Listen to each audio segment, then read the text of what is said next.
Arielle, vire. Arielle, comece o desenho.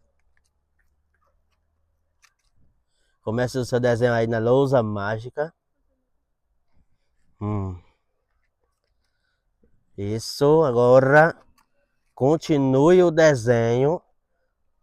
Tem que continuar, ele só desenhou uma parte. Você já desenha outra parte e passa para o próximo. Lá, desenhe mais uma parte do desenho.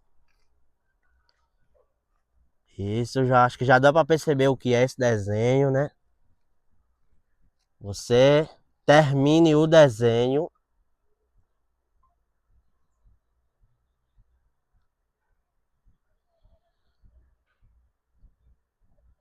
Ok? Agora não preciso nem falar qual é o desenho. Agora, pessoal de casa, né? Você também não precisa colocar qual é o desenho. O desenho ficou bonito ou não? Coloque aí nos comentários.